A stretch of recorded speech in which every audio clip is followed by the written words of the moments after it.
네, 지난주는 디모데후서 첫 시간으로 서론적인 내용과 함께 첫 본문인 1장 1절부터 5절까지의 본문을 보게 되었습니다. 먼저 서론적인 본문에서는 이 디모데후서는 바울이 로마 감옥에 재수감되어 그 로마 감옥에서 고난 중에 쓴 자신의 마지막 서신서로서 그 내용은 디모데에게 믿음과 경건을 강화시키는 내용과 함께 또 무엇보다 이 복음을 보존하면서 계속 전하고 그 복음을 위해 고난을 받으라라는 내용이 주를 이룰 것임을 알았었습니다. 이후 1절부터 5절까지의 본문에서는 먼저 인사말에서는 믿음과 구원이라는 복음의 핵심이 그 바탕에 보여지고 있었고요. 또 이어 감사말에서는 그 복음의 핵심 중 믿음과 관련하여 이 디모데전서에서 가장 바탕이 되고 있었던 그 의와 영을 쫓는 믿음이죠. 믿음과 관련이 되는데 그 믿음은 바로 의와 영을 쫓는 믿음. 더 확장해서는 의와 영을 쫓는 믿음과 사랑. 그것이 다시 연관이 되어서 보여지고 있으면서 디모데의 그 믿음과 그 믿음, 의와 영을 쫓는 믿음과 그 믿음의 지속 때문에 바울은 자신의 믿음과의 동질성도 느끼며 바울도 똑같이 그 믿음을 갖고 있었던 것이었는데 그 믿음과의 동질성도 느끼며 엄청 기뻐하면서 또 하나님께 감사 기도를 드려왔다고 하고 있었던 것이었습니다. 그러면서 또 그 의와 영을 쫓는 믿음과 사랑을 지속하고 유지하기 위해서는 지난주 또한 이 눈물이라는 말에서 보여졌듯이 여러 고난과 유혹을 감내하면서 인내해야 하는 것임도 더 알게 했었던 것이었습니다. 아주 감내해야 되는 것, 인내하고 고난, 또 유혹을 아주 잘 인내해야 된다. 그걸 지속하기 위해서 만만하고 쉬운 것만은 아니다라는 것까지도 지난주에 또 더 보여주고 있었다라고 하는 것입니다. 그만큼 지난주 짧은 본문 속에서도 벌써 이 디모데후서의 주 내용이 될 복음과 또 믿음에 대해서 보여지고 있었고 또 고난의 배경도 엿보여졌던 것이었습니다. 복음, 고난, 또 믿음, 복음, 믿음, 고난 이런 주된 내용이 될 디모데후서의 주된 내용이 될 그러한 내용들이 보여지고 있었다라고 하는 것이죠. 자, 오늘은 지난주 말미에 보여지고 있었던 디모데의 믿음, 그 의와 영을 쫓는 믿음이죠. 그리고 그 믿음에 관련하여 말을 이어가서 오늘도 믿음에 대해서도 보여지면서도 또 그러는 가운데 더 비중이 되는 것은 디모데에게 그러한 믿음을 바탕으로 복음을 전하라라는 차원에서 말을 하되 또 특히 고난의 배경 가운데 그러한 복음을 위한 고난의 동참자가 되라라고 요구하고 요청하는 본문이 됩니다. 복음을 위한 고난의 동참자, 복음을 전하긴 전하되 고난의 배경 가운데 이렇게 말을 해서 복음을 위한 고난의 동참자가 되라라고 이제 말을 하는 것이죠. 그래서 이 디모데후서의 이 주된 내용이 될 것이라고 했던 복음이 또 이 고난의 배경 가운데 보여지게 되는 것입니다. 자, 그럼 오늘 본문에서 그러한 믿음과 복음과 또 고난에 대해서 어떤 내용이 나오는지 보면서 교훈을 얻도록 하겠습니다. 먼저 6절부터 8절은 오늘 본문의 서론격이 되면서도 또 중심 내용이 보여져서 디모데의 믿음, 또 고난의 배경, 또 복음의 동참자라는 그러한 내용 모두가 보여집니다. 복음에 동참하라, 고난에 동참하라 이런 내용. 그래서 믿음, 고난, 복음 이런 것들이 6절부터 8절 이 첫 부분에서 다 보여지게 된다라고 하는 것이죠.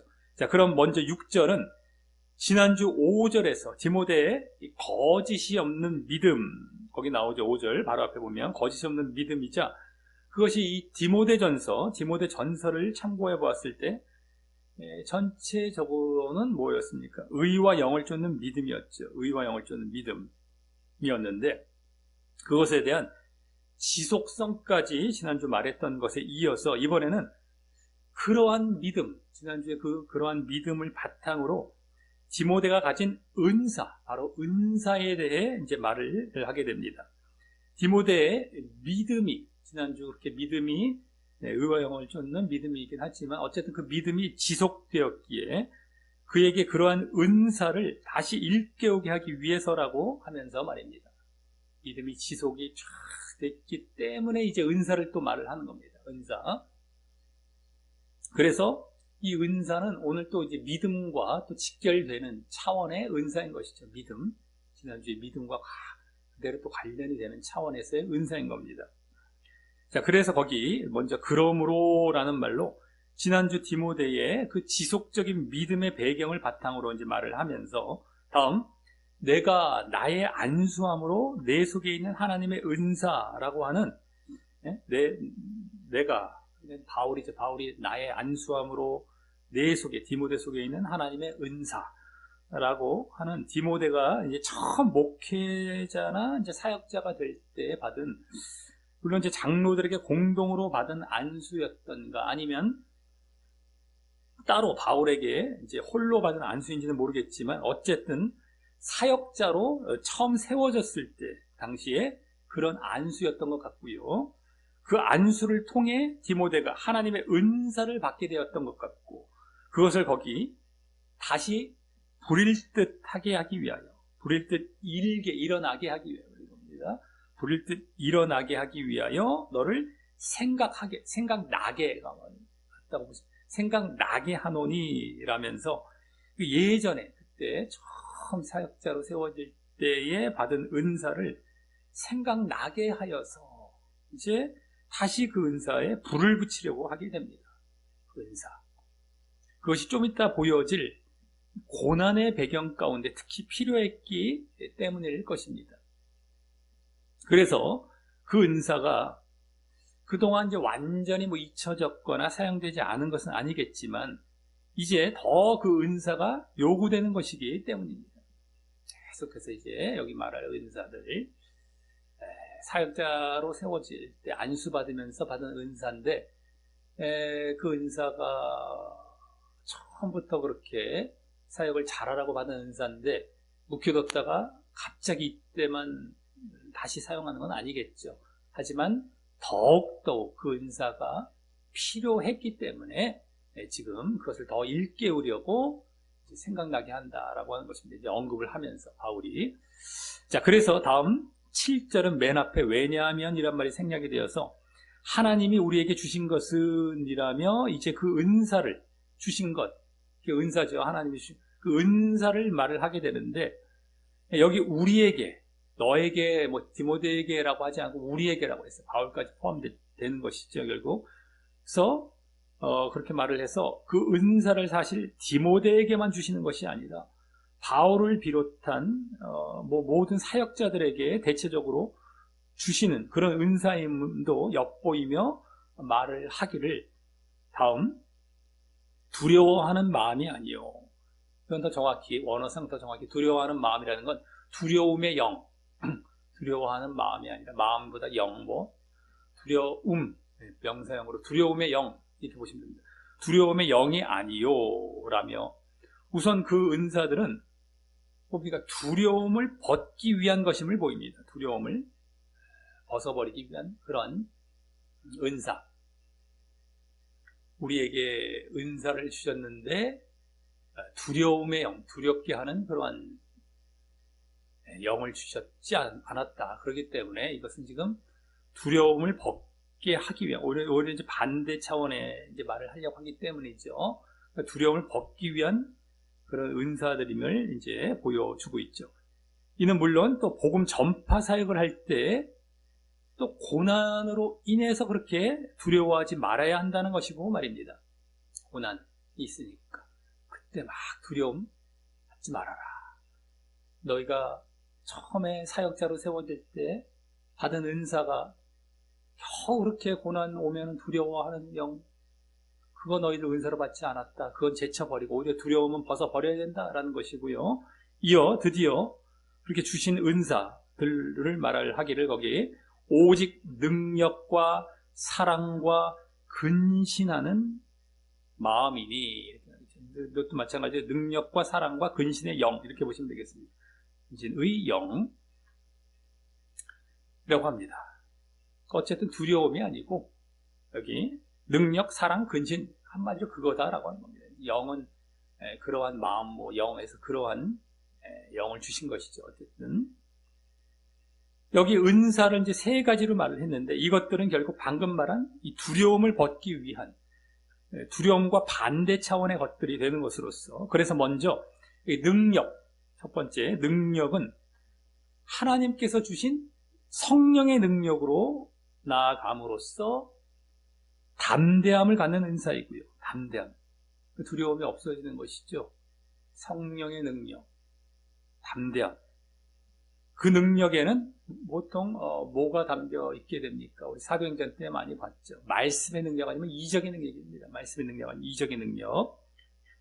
그걸 갖고 나아가면서 두려워하지 말라는 것이고요. 다음 사랑. 두 번째 사랑은 이렇게 두려워하다 보면, 복음 전파하다 막 두려워하다 보면 복음을 전할 상대방을 거부하거나 미워할 수가 있을 텐데, 그것이 아닌 그 영혼을 바라보며 사랑하는 것을 말을 하는 것이죠. 영혼을 바라보며 사랑하라. 사랑. 그냥 겉으로만 보지 말고. 그래서 설령 그 사람이 자신을 핍박한다 하더라도, 원수와 같은 자라 할지라도 사랑하라라는 것이죠. 그래서 영혼을 바라보는 겁니다.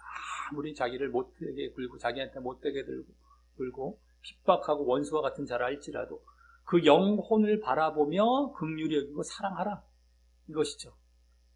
두려움 가운데 또 막 오히려 그를 거부하고 미워하지 말고, 핍박이 온다 할지라도 사랑이다. 사랑. 영혼을 바라보면서. 다음 근신입니다. 세 번째 근신.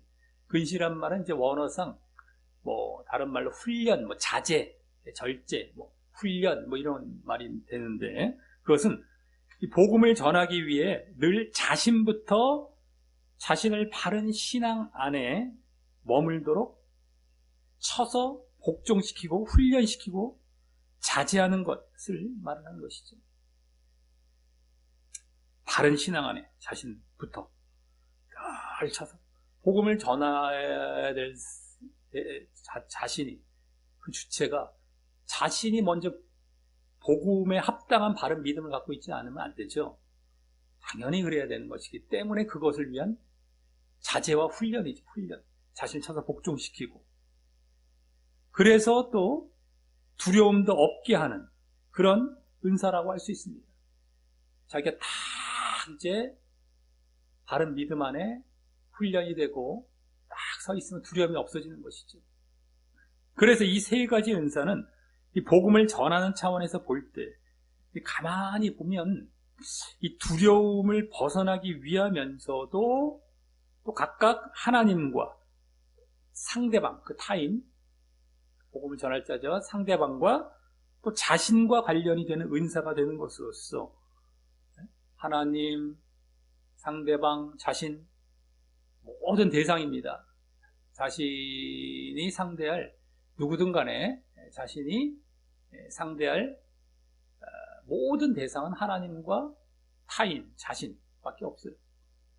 근데 어쨌든 그 세 대상과 모두 관련이 되는 각각 그런 은사가 되는 것으로서, 그래서 첫 번째는 뭐예요? 하나님께로부터 능력을 받고, 하나님께로부터, 하나님 관련된 능력은 하나님께로부터 능력을 받고, 두 번째 사랑은 뭐예요? 상대방을 사랑하는 것이죠. 상대방, 타인과 관련된 사랑, 상대방을 사랑하며, 또 근신은 뭐예요? 자신과 관련, 자신은 근신하는 모습이 돼요. 예? 훈련하고 절제하고, 예? 자제하고. 그래서 두려움도 이기면서 복음을 전하라라는 은사인 것입니다. 가만히 보면 그거예요. 그래서 이 바울이 다른 바울 서신서에서도 여러 가지 목록들을 주로 막 말을 할 때 보면 이런 관계들이 거의 막 이루어지게 돼요. 하나님, 다른 사람, 자신, 이렇게 관련되는 것도 꽤 많습니다. 근데 여기서 잠깐 세 가지 은사를 말할 때 또 바로 그렇게 관련이 되어서 또 그럼으로써 두려움을 이기라는 것이죠. 하나님께로부터 능력을 받고 그 상대방 타인은 사랑해야 되죠. 그리고 자신은 늘 처사 복종시키고, 그러니까 두려움이 없어지면서 정말 사역을 할 수 있는 것이죠. 누구든 간에 마찬가지입니다. 사역자들은, 목회자뿐만 아니라 누구든 간에 우리 신앙인들은 결국 사역의 또 자리로 나아가는데, 이러한 마음으로 두려움 없이, 고난 가운데서도 두려움 없이 나아가야 하는 것이죠. 그래서 그런 은사를 우리가 사역을 시작할 때 하나님께로부터 이제 받고 시작한다라고 보시면 되겠습니다. 자, 여기까지 이 디모데가 과거에 받은 은사를 다시 생각나게 하며, 바울은 디모데가 과거에 받은 은사를 다시 생각나게 하며 부릴 듯 일게 하려 했다면, 다음 8절은 그러므로라면서 그 은사로 인하여 행할 복음 전파와 이제 직접 관련된 말을 하게 됩니다.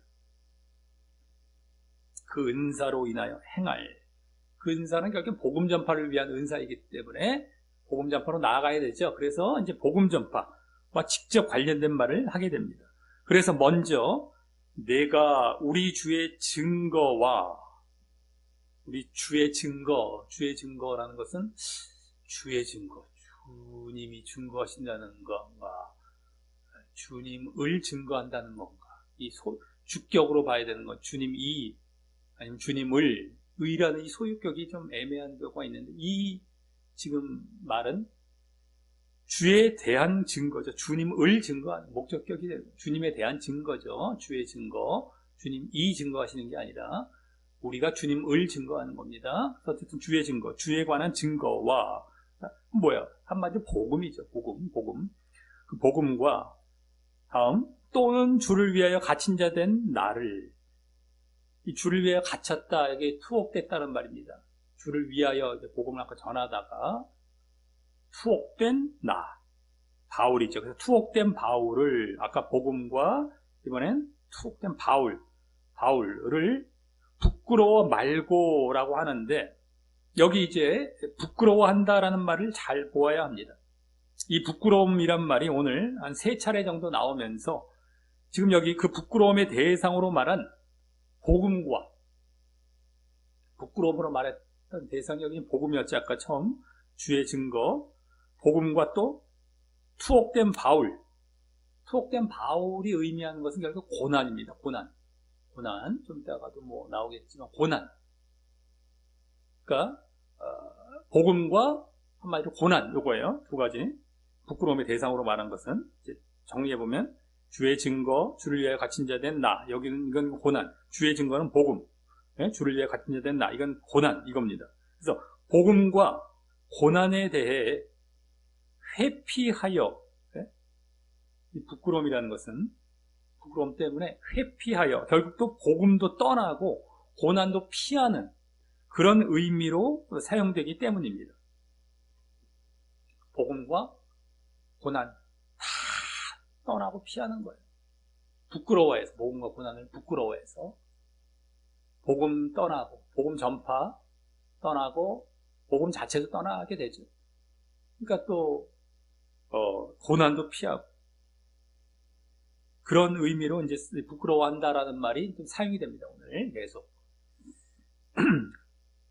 안 좋은 쪽에 이제 어떤 대명사처럼 쓰이는 게 이 부끄러움인 것입니다. 지금 여기서도 그런 의미로 그 말을 사용하고 있는 것이고 말입니다. 이걸 잘 봐야 돼요. 좀 계속 나옵니다.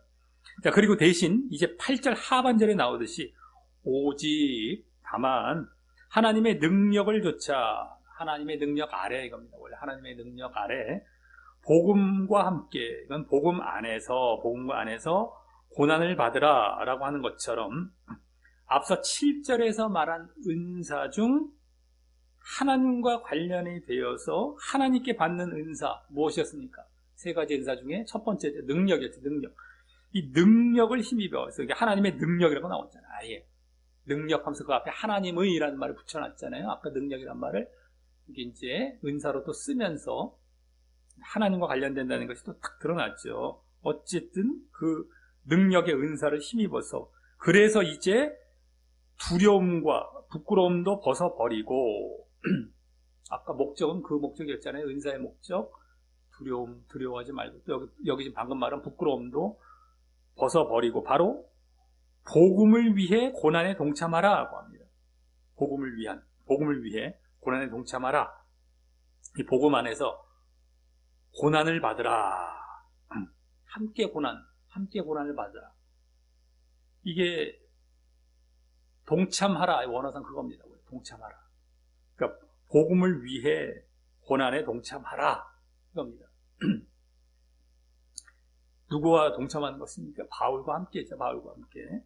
자, 이는 방금 부끄러움이 복음과 고난을 회피하려 한 것과는 반대로, 부끄러움이란 말이 그 의미라고 했었죠. 복음과 고난을 회피하려고 하는 것. 그것과는 반대로 그 둘, 복음과 고난에 대해서 동참하라 라는 것이죠. 이제 부끄러움과 이 동참하라, 여기 함께 고난을 받으라, 동참하라 이건데, 그 의미가 이제 반대로 오늘은 이제 쓰여지고 있는 것이 되는 겁니다. 동참하라, 부끄러움이 아니라, 그래서 회피하는 것이 아니라 동참하라 라는 것이죠. 물론 이때 고난 동참은, 고난과 복음 중에 먼저 고난에 동참하는 것은 바울이 복음 전파로 인해 투옥되었지만 그 투옥된 사실을 부끄러워하지 않는 것으로 동참하는 것이고요. 부끄러워하지 않는 거예요. 고난, 동참이라는 것은, 고난이 뭐예요? 지금 바울의 투옥이지 않습니까? 지금 여기서 말하고 있는 고난은 바울의 투옥인데 그것을 부끄러워하지 않아요. 그러므로 이제 고난에 동참하라 라는 의미가 되고요. 또 복음의 동참, 두 번째 복음 동참은 바울이 그렇게 투옥되는 원인이 되었던 복음이죠. 복음 전파하다가 투옥이 되지 않았습니까? 그래서 고난짐을 받고 있고, 그래서 어쨌든 이 투옥된 원인이 되었던 복음을, 그것을 또 부끄러워 말고 계속 복음을 전하며 계속 전하는 거예요. 그러면서 그렇게 복음에 동참하라 라는 것인 것이죠. 그 투옥된 바울, 고난, 그걸 부끄러워하지 말라. 투옥된 바울을 부끄러워하지 말고, 투옥된 바울의 원인이 되었던 복음 전파란 말이죠. 복음이었던 거예요. 근데 복음을 또한 부끄러워하지 말라는 거예요. 그러니까 지금, 복음 전하다가 고난 받았으면 그거 고난 받은 것도 부끄러워하고 복음도 부끄러워하잖아요. 그래갖고 둘 다 피하는데, 그러지 말고 바울에 대해서도 부끄러워하지 말고 고난 받고 있는 것, 그리고 그 원인, 그 고난 투옥의 원인이 되었던 그 복음에 대해서도 부끄러워하지 말라. 이게 다 동참이 되는 거야. 동참. 부끄러움과 동참은 반대 개념이 되죠. 지금 부끄러워해서 회피하는 것이 아니라 다 그것을, 부끄러움을 벗어버리고 동참하는 게 되는 거예요. 동참. 복음 같은 경우는 복음을 계속 전하면서 이제 부끄러우니까 안전하게 되고 복음을 회피하는데, 그게 아니란 겁니다. 그대로 전하는, 동참하라라는 것이죠. 그리고 오늘 이 명령이 오늘 핵심이 되는 주제가 되는 것입니다.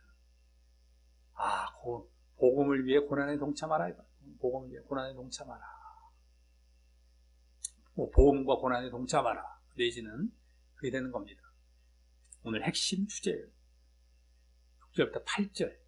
쫙 여기 지금 서론격인 내용과 함께 중심적인 내용이 다 여기 담겨 있어서 이렇게 나온 것입니다. 자, 여기까지가 오늘 서론격이자 중심 내용이 담겨서 믿음, 또 복음, 또 고난이란 배경도 보여지며, 이 디모데에게 과거에 받은 은사를 바탕으로 이 복음과 고난을 두려워하거나 부끄러워하지 말고, 복음과 고난을 두려워하거나 부끄러워하지 말고 복음 사역을 위해 고난에 동참하라. 복음 사역을 위해 고난에 동참하라 라고 했다면, 다음 9절부터 12절에서는 그렇게 복음 전파와 복음과 고난을 부끄러워 말고 동참을 잘 하도록 하기 위해서, 부끄러움이 아닌 동참을 잘 하도록 하기 위해서 복음이 어떤 것인지 먼저 설명하면서, 또 바울 자신이 복음을 전파하다가 고난을 받게 되었지만 그것에 대해 부끄러워하지 않음과 또 그렇게 된 근거, 바울 스스로가 그렇게 고난을 받게 되었어요. 복음을 전하다가. 근데 자신은 복음과 고난 그거 다 부끄러워하지 않아요. 바울이 스스로, 바울 자신이. 그리고 또 왜 그런지 자신은 그 근거에 대해서 말을 해주게 됩니다. 디모데, 너도 똑같이 그렇게 복음과 고난의 동참을 잘 하도록 하기 위해서 바울 자신의 예를 드는 것이죠. 바울 자신을 이제 알려주는 것입니다. 복음을 먼저 또 말을 해놓고, 자, 그래서 먼저 9절부터 10절에서는 복음의 내용, 이것에 대해서 먼저 말을 합니다. 이 복음을 디모데가 모르고 있었겠습니까? 복음 사역자로 또 디모데도 세워져 있었는데, 그래서 디모데도 알고 있었겠지만 그 핵심을 다시 짚어주며 또 특히 그 복음 안에 담긴 구원의 축복에 초점을 두어서 복음을 부끄러워하는 것이 아닌 자랑스러워하길 바라서 그런 것일 겁니다. 그래서 구원에 좀 초점을 두어서 이 복음을 말을 하게 됩니다. 구원. 부끄러워하지 말라. 이거는 놀라운 축복이 담긴 자랑스러워해야 할 것이다. 근데 이걸 부끄러워해서 이걸 회피하고 전하지 않느냐? 복음 자체에 구원을 강조하면서 복음의 내용을 다시 한번 핵심적으로 이제 디모데에게 짚어주는 겁니다. 지금 디모데가 복음을 모르고 있지 않겠지만, 우리도 이제 복음을 다시금 핵심적인 것을 누군가가 말을 해준다고 했을 때, 난 이미 알아요 할 것이 아니라, 또 다시 들을 필요가 있으면 들어야 되고요. 또 거기서 강조점은 구원, 여기 또 구원 강조를 하는데, 또 그 의미도 더 되새겨야 할 필요가 있으면 또 되새기고, 이러면 되는 겁니다. 아는 척하고 이럴 필요 없어요. 자신이 또 핵심을 놓치고 있는 경우도 있을 수가 있기 때문에, 그럴 필요가 없습니다. 자, 어쨌든 여기 복음. 자, 그래서 먼저 9절은 8절에서 말했던 하나님, 이런 말을 관계대명사로 이제 받아서, 아까 하나님, 그 앞에 하나님이란 말을 관계대명사로 받아서 거기 하나님이라는 말로 시작하죠. 원래 그가 관계대명사이기 때문에 그가라는 원래 번역이지만 그냥 제대로 그냥 하나님이, 아까 그 하나님을 그대로 받았다는 걸 보여주죠. 하나님이 우리를 구원하사 거룩하신 부르심으로 부르심은 이라며 곧바로 이 구원을 앞에 내세우며 복음을 이제 말을 하는데요. 구원하사, 구원 바로 앞에 내세우죠. 복음을 말을 할 때. 또한 그 구원이란 말과 거룩하신 부르심이라는 건 한마디로 거룩한 부르심, 그러니까 한마디로 거룩으로의 부르심이라고 보면 됩니다. 거룩으로의 부르심. 부르심 자체가 거룩하셨다. 놀라운, 거룩하신, 이게 아니라 거룩으로의 부르심. 우리가 거룩하라고 부르셨다는 것이죠. 그걸 말을 해서 이 복음 안에 들어와 구원으로 나아간다면, 복음 안에 들어서 구원을 말을 했잖아요. 먼저 구원으로 나아간다면 거룩해야 할 의무도 함께 있음을 보여줍니다. 거룩으로의 부르심, 구원, 그리고 거룩 쪽으로 이게 항상 같이 가고 있습니다. 복음 안엔 거룩의 모습, 성화의 모습이 있죠. 이런 것들이 다 그대로 담겨 있다라고 하는 것이에요. 그래서 그게 의무예요. 우리가 또 거룩해야 할 의무. 구원과 함께 그쪽으로 가야 돼요. 구원으로 나아가고 이제 또 거룩으로 나아가고 말이죠. 함께 그랬을 때 구원이 이루어지는 겁니다. 즉 뭐예요? 거룩해야 할 의무, 바로 성화와 행함이죠. 성화와 행함. 그 모든 이것들이 다 이제 복음이 되는 겁니다. 그래서 우리가 믿었다. 그러면 그러한 성화와 행함이 보여지고 그래서 구원으로 나아가는 거예요. 네? 함께 성화 행함이 함께 보여지고 구원으로 나아가는 거예요. 이게 모든 그까지가 구원인 겁니다. 그래서 여기서 그 성화도 함께 언급해주고 있다라고 하는 것이죠. 그럼 그러한 복음에 대해서 다음, 우리의 행위대로 하심이 아니요 오직 자기 뜻과 영원한 때 전부터 그리스도 예수 안에서 우리에게 주신 은혜대로 하심이라 라고 합니다. 자기 뜻, 하나님의 뜻과 영원전, 창세전부터 그리스도 예수 안에서 우리에게 주신 은혜대로 하심이라. 자, 이 말은 또 예정론자들이 창세전 선택과 유기라는 이중 예정, 선택, 유기, 이중으로 예정했잖아요, 두 개. 그 이중 예정을 주장할 때 쓸 수 있는 말이고, 그래서 또 여기 행위라는 말이 나와서 행위는 필요 없고, 행위대로 하심이 아니요 나왔지 않습니까? 행위는 필요 없고, 은혜, 또 뒤에 여기 은혜대로 하심이라고 나왔잖아요. 그러니까 은혜로만 구원받는다라고 주장하기 쉬운 말인데요. 아주 뭐 대표적 예정론자들이 이거 아주 좋아할 말이죠. 그 말, 자기네 뭐 교리에 딱 들어맞는 것 같고, 자신들이 잘못된 그 말씀을 잘못 보고 잘못 만든 그 교리에 딱 들어맞는 것처럼 보여지잖아요. 그렇게 주장하기 쉬운 말인데, 행위는 필요 없고 은혜로만 구원받는다. 근데 여기서의 행위는 믿음 이전의 행위를 말하는 것으로서, 행위는 믿음 이전의 행위입니다. 여기서의 행위, 믿음 이전. 그러니까 바울 당시에는 대표적으로 무엇이었습니까? 유대인의 율법의 행위죠. 유대인의 율법의 행위, 즉 할례를 비롯한 율법의 의식법적인 행위입니다. 율법의 할례도 겉으로 막 보여지고 의식을 치르는, 예식을 치르는 행위. 그러니까 율법의 다른 여러 가지 이렇게 의식법, 제사법을 비롯해서 절기법, 뭐 정결법 이런 겁니다. 어떤 그런 예식을 막 치르는 이러한 행위들을 얘기하는 거예요. 대표적으로 그것을 말하는 것이고요. 바울 당시에는요. 또 지금으로는, 우리는 그때 유대인들이 그랬다지만 우리는 지금 유대인들이 없잖아요. 그럼 지금의 믿음 이전의 행위는 무엇이 되겠습니까? 바로 예수님을 믿지도 않고 착한 행위로 구원받으려는 행위, 그걸 말을 하는 것입니다. 예수님을 믿지도 않고 착한 행위로 구원받으려는 그런 행위, 그 행위를 말하는 것이지, 믿음 이후의 행위, 믿음 이후의 행위, 즉 행함과 순종과 성화를 말하는 것이 아닙니다. 행함, 믿음 이후의 행위, 행함과 성화, 순종, 이런 걸 지금 말을 하는 것이 아닙니다. 앞서 거룩이란 말에서도 보여주고 있었듯이 말입니다. 거룩한 부르심, 거룩으로의 부르심, 이게 성화 쪽이잖아요. 그것도 그대로 행함 차원에서 얘기를 하고 있었어요. 거기서 행함 벌써 얘기하고 있었는데 여기 행위 아니요, 부딪히지 않습니까? 그것은 믿음 이후의 행함 쪽이었고, 이건 믿음 이전의 행위인 걸 말을 하는 거예요. 잘 봐야 되죠. 네? 근데 또 그 믿음 이전의 행위를 이 갈라디아서 같은 데 보면 그 율법 문제가 나오지 않습니까?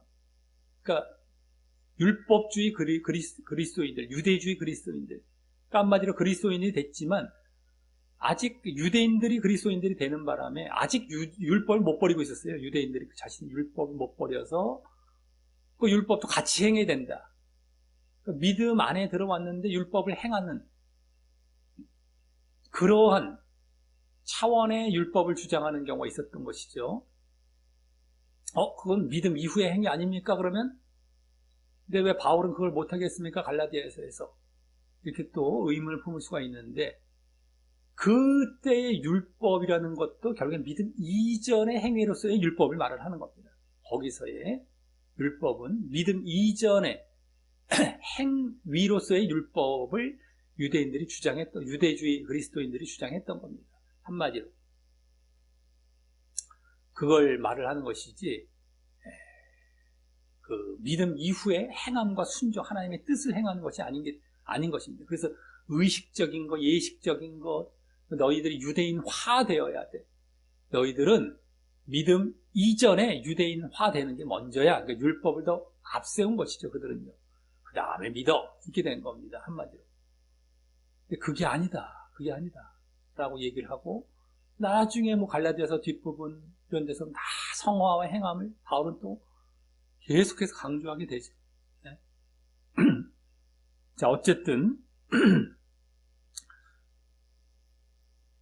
이 믿음 이후의 행위를 말하는 게 아닙니다. 그리고 그래서 구원은 그러한 믿음을 배제한 행위들이 아니라, 구원은 믿음을 배제한 믿음 이전의 그러한 행위들이 아니라 하나님께서 창세 전부터 믿음 이전의 행위는 아까 특별히 여기서는 대표적으로는 율법의 행위가 됩니다. 이 바울 디모데 당시에는 유대인들의 율법의 행위, 어쨌든 그것들로 구원을 받는 것이 아니라, 믿음을 배제하면서 그것들로 구원을 받는 게 아니라 하나님께서 창세 전부터 예수님을 믿음, 예수님을 믿는 거죠.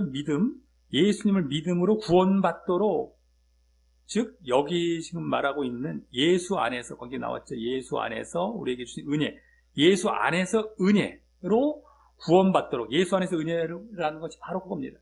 예수님을 믿음으로 구원받는 것, 이걸 얘기하는 거예요. 예수 안에서의 은혜, 예수님을 믿음으로 구원받는 것, 이 믿음 차원의 은혜로 얘기한 거죠. 그 구원받도록 계획하시고 예정하셨다라는 것입니다. 그 계획과 예정까지가 다 은혜인 겁니다. 은혜. 네? 믿음으로 구원받도록 계획, 예정, 그 은혜인 거예요. 은혜. 하나님의 선물로 계획과 예정이 됐던 겁니다. 그래서 여기 자기 뜻과 라고 나왔잖습니다. 자기 뜻과, 은혜대로 하심이라. 자기 뜻, 이것이 원어상 자기 계획, 하나님의 계획, 또 하나님 의향, 이란 말이고 말이죠. 당신의 계획. 그리고 여기 은혜라는 말과 자기 뜻도 원래 이 영원 때 전부터 그리스도 예수 안에서 우리에게 주신 이 말에 다 수식이 원래 되는 거를 보면 됩니다. 원래 이제 문장 구조상도 은혜만 수식을 받는 게 아니라 자기 뜻. 그러니까 영원 때 창세 전부터 예수 안에서 우리에게 주신, 예수 안에서 예수를 믿음으로 구원받도록 하신 계획, 하나님의 계획, 자기 뜻, 이걸 얘기하는 거예요. 하나님의 계획과 그 은혜, 이걸 말을 하는 겁니다. 그 계획이나 은혜도 같은 차원이 되고요. 어쨌든 계획이에요. 계획. 예정이라는 것은 개개인의 예정이 아니에요. 개개인을 구원받도록 창세전에 예정해놨다는 것이 아니라 이렇게 예수님을 믿음으로 구원받도록 계획해놨다. 그걸 예정해놨다. 그 계획을 예정으로 성경에서 말을 하고 있는 거예요. 에베소에서도 마찬가지고, 에베소 1장에서 창세전 예정이 대표적으로 나오는 구절이죠. 여기서도 대표적일 수 있겠는데, 그게 바로 계획을 말하는 것이라는 것을 다시금 분명히 알고 넘어가시면서, 그 창세전에 개개인을 예정해서 난 구원받기로 선택받았다, 이거 믿는 사람은 100%, 200%, 300% 지옥 갑니다. 그거대로 믿으면 무조건 지옥 갈 수밖에 없어요. 그 교리 자체도 틀려버려 있고, 그거를 믿으면 바른 믿음으로 갈 수도 없어요. 무조건 지옥입니다. 벗어나라라는 차원에서 예정론의 대표적인 구절이 될 만한지 말씀이 나왔기 때문에 아주 한번 또 짚고 넘어가는 겁니다. 그러니까 분명히 빠져나오시길 바랍니다. 대다수가 콧방귀 낄 가능성이 높겠지만요, 한번 이게 세뇌당하고 한번 젖어들면 못 빠져나오게 됩니다. 요 사실까지 말씀드립니다. 만약에 본인이 그런 자리에 지금 있고 콧방귀 끼고 있다면 알아서 하시라는 겁니다. 지옥은 확정이 돼 있다라고 보시면 됩니다. 지옥이 확정이 돼 있으니까 알아서 하시라는 겁니다. 하지만 분명히 말씀드립니다. 빠져나오라는 거예요. 빠져나오라. 이게 정답이라는 겁니다. 그리고 넘어갑니다. 자, 그리고 그래서 이어 10절에서는 이제는 우리 구주 예수 그리스도, 우리 구주 그리스도 예수의 나타나심으로 말미암아 나타났으니, 그래서 이렇게 얘기하죠. 네? 이제는 우리 구주 그리스도 예수의 나타나심은 뭐예요? 이제 초림하신 거죠. 이 땅에 오심, 예수님의. 그것으로 말미암아 나타났다라는 거예요. 뭐가? 그 계획이, 하나님의 계획, 아까 하나님 자기 뜻 계획, 그 은혜, 그 계획이 이제 예수님이 이 땅에 오심으로 드러났다라는 것입니다.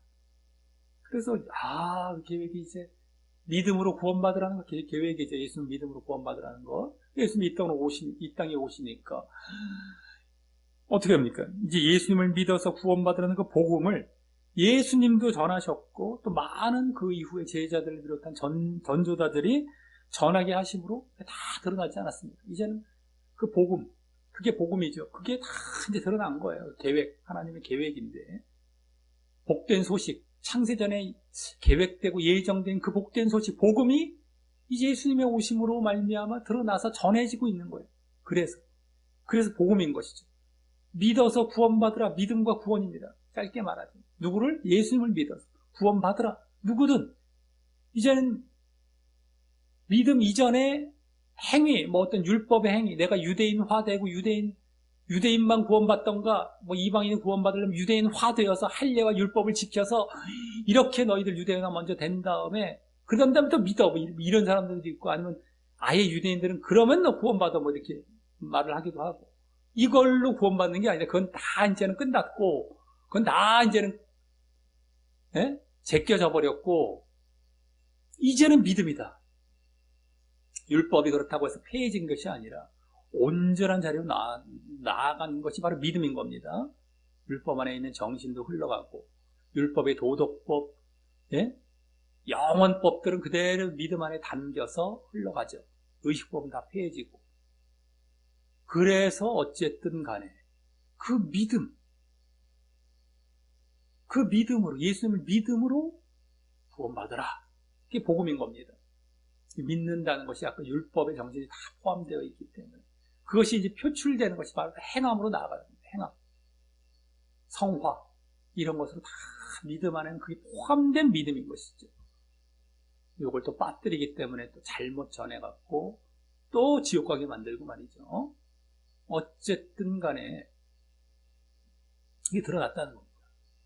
자, 그리고 이어 10절 하반절은 예수는 예수님이죠. 방금 말했던 저는 이제 그 복음을 아직까지 계속 이제 설명하고 있는 중이에요. 그 예수님의 나타나심도 말했지만 예수님을 다시 이제 그 관계대명사식으로 받아서 지금 예수님은 사망을 패하시고 복음을 통하여 생명과 썩지 아니할 것을 드러내신지라. 드러내셨다는 말은 더 정확히 빛을 비추셨다. 생명과 썩지 아니할 것. 썩지 아니할 것은 뭐 영생이라고 보시면 영생, 불멸, 생명과 불멸. 그 불멸의 생명. 한마디로 영생이죠, 영생. 그 영생, 아까 사망. 그럼 멸망이 되고 사망은 패하시고 이 생명, 영생, 구원의 빛을 비추셨다. 이게 이제 강조한 구원 쪽에 강조가 되고 있는 빛을 비추셨다. 이 말입니다. 드러내셨다. 라고 해서 그 예수님으로 인한 복음은 결국 사망과 멸망을 이제 다 소멸하시고 생명과 영생이란 구원을 얻게 하신 것에 스포트라이트와 초점이 있는 것임을 보여줍니다. 거기에 쫙 이제 빛을 비추는 겁니다. 이 구원에 지금 초점이 있어서 앞서 9절 초반에도 구원을 말하면서 시작했던 것처럼 여기서도 구원을 말하면서 맺고 있죠. 이 복음을 말하는데 구원에 초점이 있는 거예요. 구원의 초점. 이 축복된 것, 부끄러워할 게 아니라는 거예요. 그래서 얼마나 복된 것이고 축복된 것입니다. 이것을 왜 부끄러워하느냐? 자랑스러워해야지. 라면서 복음을 다시금 설명을 한 셈이 된 겁니다.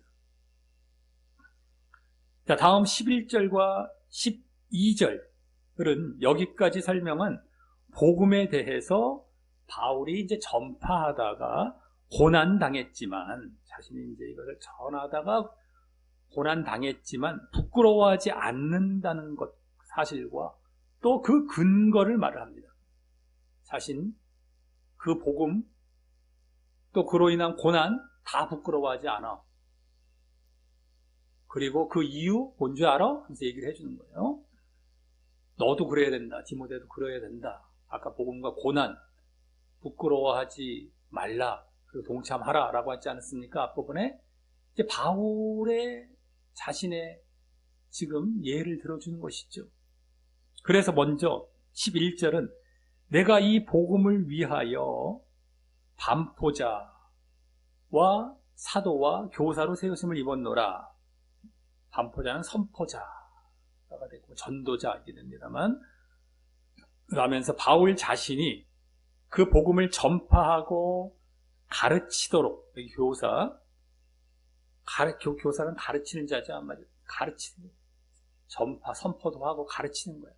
선포는 좀 크게 이렇게 외친다면 불러 모아서 좀 자세하게 가르치는 게 이제 가르침이 되는 겁니다만, 어쨌든 전파하고 가르치도록 보냄을 받고 임명받았음을 여기 세우심, 그것을 말합니다.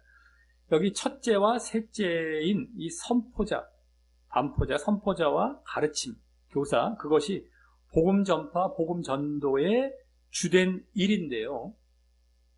우리가 전도한다 할 때는 선포의 어떤 그런 식으로 보통 많이 끝나고 생각하기 쉬운데, 사실은 이 교사, 가르치는 것까지가 원래 전도가 되는 것입니다. 복음 전파하고 복음 사역할 때는 데려다 놓고 가르치는 것이죠. 더 자세하게. 그것까지가 전도가 되는 겁니다. 그러니까 이제 우리는 흔히 그냥 밖에서 사람을 데려다가 교회에 앉히는 것, 그까지가 전도라고 생각하는데, 그거 앉혀졌으면 이제 말씀을 듣고 가르침을 받고 완전히 이제 변해서 정말 믿음의 사람이 되는 것까지가 사실 더 전도가 되는 것이 되는 겁니다. 근데 그 가운데에 지금 사도라는 걸 또 말을 해서 굳이 자기가 보냄을 받았고 하나님의 사도로도 임명받았다는 것까지 굳이 밝혀주고 있죠. 지난주 이제 첫 본문에서 인사말 쪽에서도 자기가 사도됨을 밝히고 있었던 것처럼 말이죠. 이 사도됨을 굳이 이제 밝혀야 될 필요들이 있을 때는 이렇게 또 말을 합니다. 자꾸 그것에 대해서 시비가 들어오는 경우에 이제 말을 하는데, 여기서도 이제 디모데가 그걸 의심하는 건 아니겠죠. 디모데에게 쓴 서신서라고 해서. 하지만 이 서신서가 또 다른 사람들도 보게 될 것이기 때문에 이것 함께 또 이제 넣어서 함께 말해주고 있다라고 보면 되겠습니다. 다음 12절은 우선 뭐라고 합니까? 이를 인하여. 원래 이 이유를 인하여. 이 이유가 뭐예요? 내가 이렇게 복음 전파자로 세움받은 것, 복음 전파 때문이죠. 그 이유를 인하여 내가 또 이 고난을 받되라며, 이 복음 전파 사역으로 인해 고난받게 되었음을 드디어 직접 말을 합니다. 고난이 나오죠. 네, 복음 전파 사역으로 인해 고난받게 되었다. 복음으로 인해 고난받게 되었음을 직접 말을 합니다. 물론 여기서의 고난은 지금 바울이 로마 감옥에 투옥된 그 상황을 말을 하는 것이고 말입니다. 그런 다음 이어 그럼에도라는 말이 생략이 됐다고 보시면 되겠습니다. 여기 하되라는 말, 우리말은 이제 거기에 이제 들어가 있다고 보는데요. 어쨌든 그럼에도 하되, 그럼에도 부끄러워하지 아니함은이라며, 네?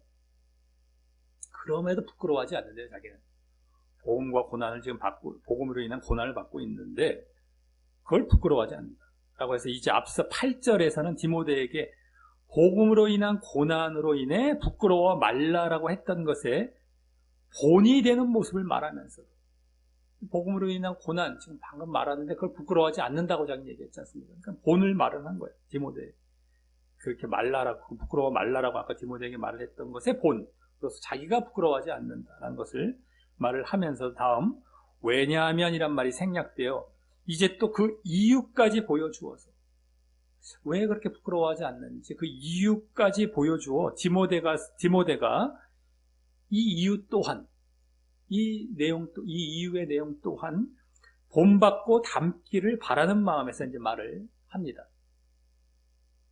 이것까지. 그렇죠? 부끄러워하지 말라, 본을 먼저 말을 했어요. 그건 뭐 당연한, 아까도 요청을 했기 때문에 그 정도로 머물 수가 있는데, 이제 그 이유를 말하는 게 또 중요하죠. 왜 이렇게 내가 부끄러워하지 않는지. 그죠? 그래서 이것도 본받고 너가 진짜 그래서 부끄러워하지 않는 본까지 가라라는 되는 것이죠. 자, 그럼 그 이유는, 그 내용, 그 이유의 내용은 거기 나의 의뢰한 자를 내가 알고, 나의 의뢰한이란 말은요, 원어상 더 정확히 내가 믿는 이라고 보면, 내가 믿는, 나의 의뢰한, 약간 차이가 나 보이죠. 의뢰, 믿는다, 뭐 비슷한 말이긴 한데 여기서 내가 믿는 신앙의 대상 차원 쪽이죠. 내가 믿는 자를 내가 알고 또한 나의 의탁한 것도 원래 나에게 의탁한 이게 원래 됩니다. 나의가 아니라 나에게 목적격으로 원래 봐야 되는 건데요. 이게 지금 어쨌든 내가 믿는 자를 내가 알고 또한 나의 의탁한 것 나에게 의탁한 것 내가 사실 그날까지 저가 능히 지키실 줄 확신하기 때문이라고 하였어요. 지키실 줄은 보존하실 줄 이 말입니다. 보존, 지키실 확신하기 때문이라고 하여서 여기 내가 믿는 자 누가 되겠습니까? 나의 의뢰한 자, 내가 믿는 자 누굽니까? 바로 예수님이죠. 예수님을 알고 라는 말과 같이 이건 예수님을 잘 믿고 있는 사실을 말을 하는데 그것으로 인해서 결국 뭘 말하려고 하는 것이겠습니까? 결국 내가 믿기 때문에 예수님을 잘 믿기 때문에 그로 인한 구원이 보장이 된다는 것이죠. 그래서 죽음 앞에서도 두렵지 않기 때문임을 보이면서 그것 때문에 나는 부끄러워하지 않는다. 내가 설령 죽는다 할지라도 아까 복음의 내용을 말했잖아요. 구원 강조하면서 구원받는다. 구원받는다. 구원의 축복 들어간다. 그러니까 내가 믿는 자를 난 예수님을 잘 믿고 있어. 그래서 아까 복음 내용 말했을 때 그 구원 글로 가. 근데 내가 뭐가 부끄러워. 구원의 축복을 받는데 죽는다 할지라도 그래서 부끄러워하지 않는다는 것이고요. 이거는 또 나의 의탁한 것 아까 말씀드렸죠. 문맥상 원래 나의라는 말이 이게 그 역격인가 이렇게 됩니다. 역격 헬라에서는 그게 이제 소유격으로 볼 수도 있고 뭐 목적격 볼 수도 있고 여러 가지 볼 수 있는데 여기서 목적격이 맞아요. 문맥상. 그래서 나에게 의탁한 것, 부탁한 것, 나에게 부탁한 것 내지 내가 그래서 맡은 것, 내가 부탁받은 것 내지는 나에게 부탁한 것 이것이 의미하는 뭐가 되겠습니까? 예수님이 나에게 부탁한 것 바로 복음 전파 사역이죠. 복음 전파 사역은 예수님께서 지키신다. 이게 보존하신다는 말이에요. 그렇죠? 보존하실 것을 확신하기 때문이라면 결국 바울은 예수님께서 주실 자신의 구원, 예수님께서 주실 구원이죠. 구원은 근데 자기의 믿음 때문이고요. 자신의 믿음으로 인한 구원이죠. 예수님께서 주실 구원 때문임과 또 예수님께서 지켜주실 사역, 복음전파 사역이죠. 사역 때문임이 되어서 이게 자기 부끄러워하지 않는 이유예요. 그래서 다시 한번 말하자면 예수님 안에서 지켜주실 구원과 이건 신앙적인 차원에서 받는 구원이죠. 그리고 또 사역은 또 사역적인 차원에서 받는 그 복음전파 사역. 그걸 보존케 하신다는 거, 계속 할 수 있게 하신다는 것이죠. 계속. 어쨌든 예수님 안에서 지켜주실 구원과 사역 때문에 부끄러워하지 않는다는 것입니다. 그 이유가 바로 예수님 안에서 지켜지게 될 구원, 또 사역, 이것 때문이다는 거예요. 그러니까 부끄러워하지 않는. 죽어도 내가 죽는다 할지라도 구원의 축복으로 들어가고 지금 산다면 이 복음 전파 사역을 또 계속해서 내가 죽는 날까지 주님께서 계속 지켜주시고 함께 하실 것이고 보존케 하실 것이고 있게 하실 것인데 내가 왜 부끄러워하겠니?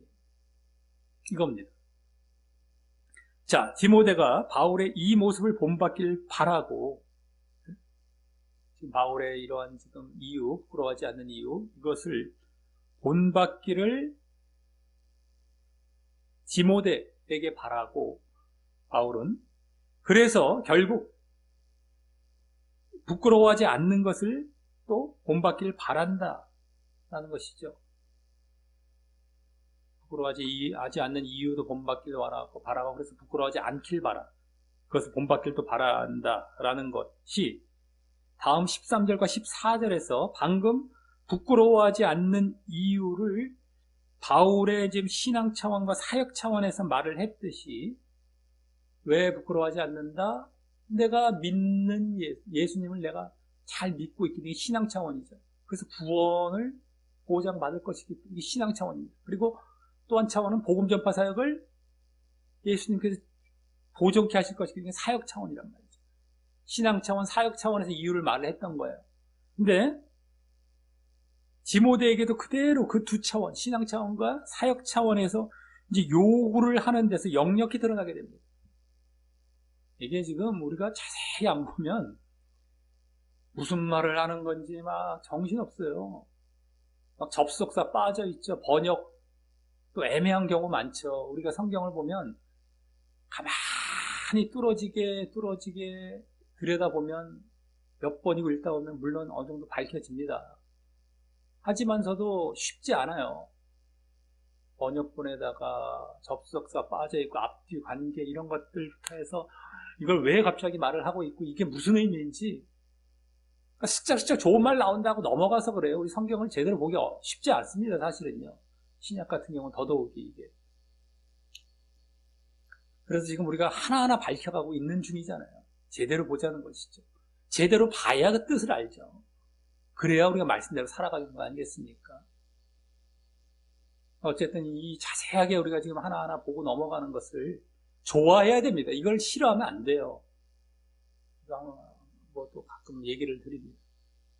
알자고 하는 거예요. 바르게 보자는 건데 이게 대충 봐서 보여지지 않는다니까요. 그러니까 내가 보고 싶은 것만 잘라서 봐버리고 그 다음에 다른 해석 갖다 붙여놓고 다른 교리 만들어서 잘못 전해갖고 다 지옥 가게 만드는 일이 엄청나게 많고요. 교리가 뭐 잘못된 교리가 다 그런 식으로 해서 만들어진 겁니다.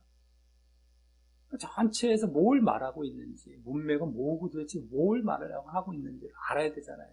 네? 그러니까 하나님의 뜻이고요. 그거. 그래서 우리가 그거대로 또 전적으로 순종해 가야 될 것 아니겠습니까? 이제 마음을 다해서. 제대로 알지도 못하고 다른 방향으로 딱 가서 그걸 우리가 순종하다 다 지옥 가는데요.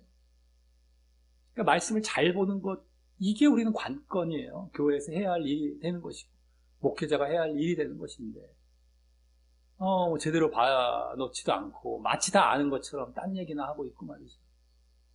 근데 말씀을 제대로 보다 보면 이거 알 수 없다, 이거 알기 쉽지 않다라는 걸 알게 돼요. 안 봤기 때문에 그런 거죠.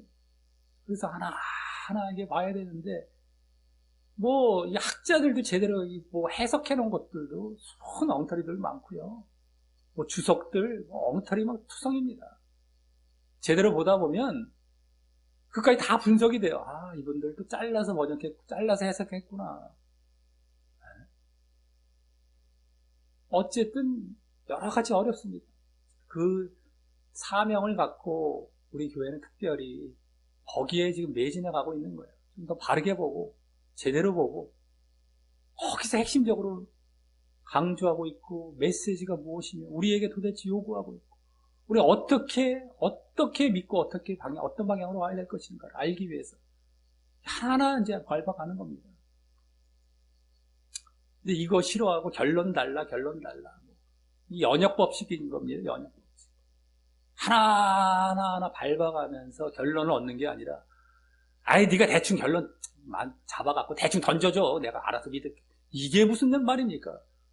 잘못된 거 던져주면 그거 믿고 지옥 가겠다는 거 아니겠습니까? 팍 던져주면요.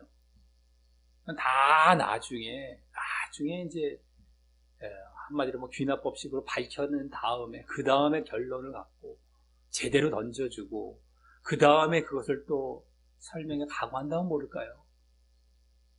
근데 제대로 그런 경우가 없으니까 문제가 많다라는 겁니다.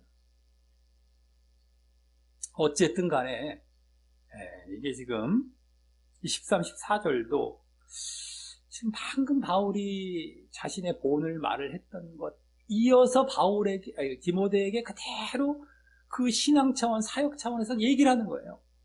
근데 이게 잘 안 보여진다는 거예요. 말이죠. 이런 걸 모르고 보면은요. 자, 어쨌든 이러한 것을 우리가 하나하나 밟아가고 시간이 오래 걸려요. 이 설명해가고 하나하나 보여가기가 쉽지가 않습니다. 뭐 일일이 성경도 들여다봐야 되고 이게 무슨 뜻인지 하나하나 단어도 알아가야 되고 앞뒤 뭐 관계 알아가야 되고 이게 쉬운 일이 아니에요. 그러니까 오래 걸릴 수밖에 없죠. 그러니까 성경 하나 보는 것도 이렇게 오래 걸리는데 딴 얘기할 시간이 어디 있습니까? 어쨌든 그랬다는 걸 잘 알아야 됩니다. 잘 알아야 돼. 또 말씀을 그렇게 보려고 해야 되고 말씀을 사모하게 돼 있거든요. 내가 하나님을 사모하고 하나님을 정말 내가 간절히 찾고 원한다면 말씀을 사모하게 돼 있어요. 하나님을 알려고 하게 되고 제대로 알려하게 되기 때문에 말이죠. 그럼 이렇게 안 볼 수가 없는 건데 이걸 싫어할 수가 없죠. 잘 알아야 됩니다. 자, 어쨌든 먼저 그래서 13절은요 신앙 차원에서 말합니다. 신앙 차원. 이제는 물론 이제 디모데의 신앙 차원이죠. 디모데의 신앙 차원. 그래서 먼저 너는 그리스도 예수 안에 있는 믿음과 사랑으로서, 믿음과 사랑 안에서, 원래는 그겁니다. 믿음과 사랑 안에서, 그리스도 예수 안에 있는 믿음과 사랑 안에서 라면서 바로 디모데의 믿음과 사랑, 예수 안에 있는 믿음과 사랑, 예수님을 믿는 믿음, 그걸 말하는 것이고, 그 다음에 거기에 붙은 믿음과 항상 붙어있는 사랑을 얘기하는 것이죠. 예수님을 믿는 믿음과 사랑, 이겁니다. 한마디로. 그래서 디모데의 믿음과 사랑이라는 디모데의 신앙을 바탕으로 말을 합니다. 디모데의 신앙.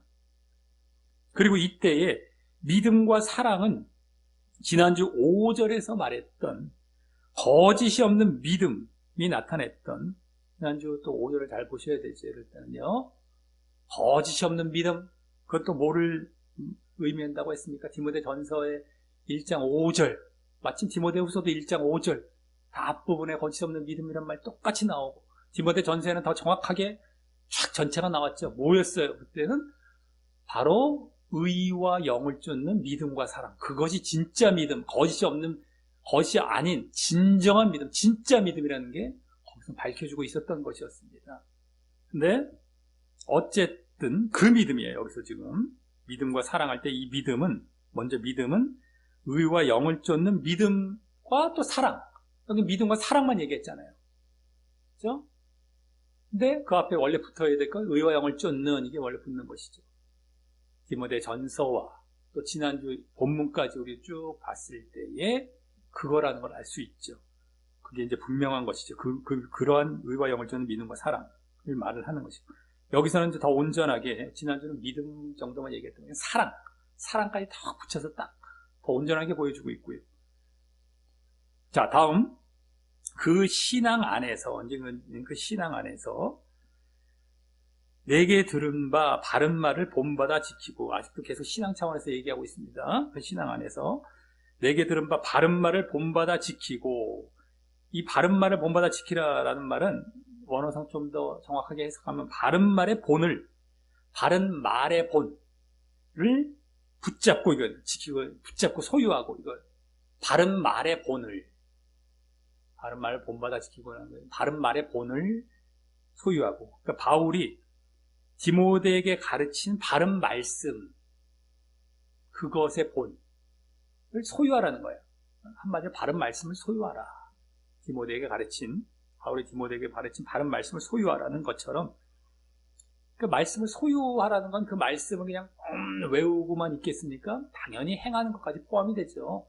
그렇기 때문에 그 말씀을 행하며 또 소유하라, 갖고 있으라는 것, 행하면서 전하기 위한 것이 되죠. 그래서 말씀을 행하며 또 전하기 위해 그 말씀을 간직하라라고 합니다. 절대 잘못된 말씀이 아니라 바른 말씀을 쫙 이렇게, 그 신앙 안에서 아까 믿음과 사랑이라는 바른, 거짓 없는 믿음과 사랑, 의와 영을 쫓는 믿음과 사랑이 있죠. 그 안에서 바른 말씀을 또 이렇게 행하면서 간직해라, 나중에 전하기 위해서. 이거고. 그 바른 말씀이란 또 뭐예요? 아까 앞서 9절, 10절에서 말한 복음의 내용이 될 것이고. 그렇죠?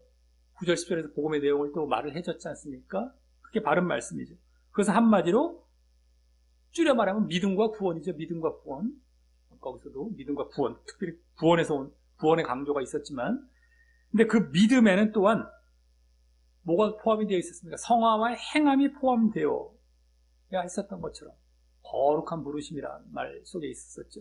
성화와 행함이 포함되어야 했었던 것처럼 지금 바른 말씀을 소유하라라는 것은 바른 말씀을 소유하라라는 것은 그러한 행함이 있는 믿음을 보이며 구원으로 나아가는 삶을 살라라는 것입니다. 바른 말씀을 소유하라. 그런 행함이 있는 믿음을 보이며 구원으로 구원으로 나아가는 삶을 살라라는 것입니다. 살면서 간직하고 있는 것이죠. 자기가 그 바른 말씀이라는 것은 행함이 있는 믿음, 아까 나왔지 않습니까? 복음의 내용 9절 10절에서 그것을 또 보이면서 그 구원까지 거기 나왔잖아요. 그래서 구원으로 나아가는 삶을, 이게 바른 말씀이죠. 행함이 있는 모든 믿음을 보이며 구원으로 나아가는 것, 이게 바른 말씀의 내용이 됩니다. 그러한 또 삶을 자기가 살라, 그러면서 그걸 간직하라 라는 것입니다. 또 이때의 행함이 있는 믿음이라고 할 때의 행함은 지금 믿음과 사랑을 말을 했듯이, 방금 앞에 신앙 차원에서 믿음과 사랑 말을 했듯이 사랑이 주가 되는 것이고요. 사랑. 행함의 내용은, 성화의 내용은 사랑이 주가 되는 것이죠. 그러니까 사랑이 보여지는 믿음과 사랑, 그걸 보이며 구원으로 나아가라. 이게 복음의 내용이 됩니다. 바른 말씀이 됩니다. 그래서 소유하라, 붙잡으라, 자기가 그대로 살아가라. 그러면서 살아갈 때 계속 간직이 되어 있죠. 그럼 나중에 전할 때도 그걸 그대로 전하게 되게 되는 것입니다. 또한 사는 것 자체에 간직이 다 포함이 되는 거예요. 한마디로. 그리고 아까 사랑이란 행함은 앞서 7절에서 말했던 은사 중에 디모데가 예전에 받은 은사 3가지, 능력, 사랑, 근신, 아까 말했지 않습니까? 그때 중간에 사랑이 있었어요. 상대방에 대한 은사, 바로 사랑입니다. 거기서도 나와 있었던 그 사랑을 이제 너가 이렇게 보이며 바른 말씀을 소유하라, 행하며 살아가라. 네? 사랑을 보이며, 아까 은사를 다시 일깨웠다고 했어요. 불일 듯 일어나게. 그 은사가 다시 불 때 일어나면서 그 사랑도 당연히 은사로서도 존재하는데, 이젠 바른 말씀을 간직하고, 그래서 내 신앙 안에서 바른 말씀을 간직하는 데에서도 또 거기서도 사랑이 또 있게 되는 것이죠. 전체가 또 매치가 되죠. 자, 다음 14절은 이번에는 사역 차원에서 말을 해요. 사역 차원. 방금은 13절은 신앙 차원이었고, 이번엔 사역 차원입니다. 이번에도 디모데의 사역 차원이죠. 그 앞부분, 13절 앞부분은 이제 바울이 자기의 신앙 차원과 사역 차원의 본을 말을 했기 때문에, 여기서 디모데의 아까 13절은 신앙 차원, 여기는 14절은 사역 차원에서 지금 말을 계속하고 있는 겁니다. 너도 이렇게 하라라 라는 식으로. 그래서 아까 나의 본을 닮아서 이렇게 하라는 것이 된 것이고 말이죠. 그래서 이번에는 뭐합니까? 사역 차원에서 말을 해서 우리 안에 거하시는 성령으로 말미암아, 이 성령을 통하여, 우리 안에 거하시는 성령을 통하여 원래 이렇게 됩니다. 그러면 우리의 사역의 원천이 된 성령의 능력을 힘입는 것을 바탕으로 말을 하는데, 사역의 원천, 성령의 능력이죠. 능력 쪽. 성령인데 성령의 능력을 힘입는 것을 바탕으로 이제 사역을 말을 하는데, 이 성령의 능력은 앞서 7절에 아까 또 3가지 은사 중에 첫 번째죠. 하나님께 받는 은사인 능력과도 같은 것입니다. 하나님께 받는 거, 성령께 받는 거 똑같은 거죠. 어쨌든 그 은사, 능력. 이게 성령으로 말미암아 성령의 능력이 된다. 그래서 아까 또 그 은사가 이제 막 일어났어요. 일깨워졌어요.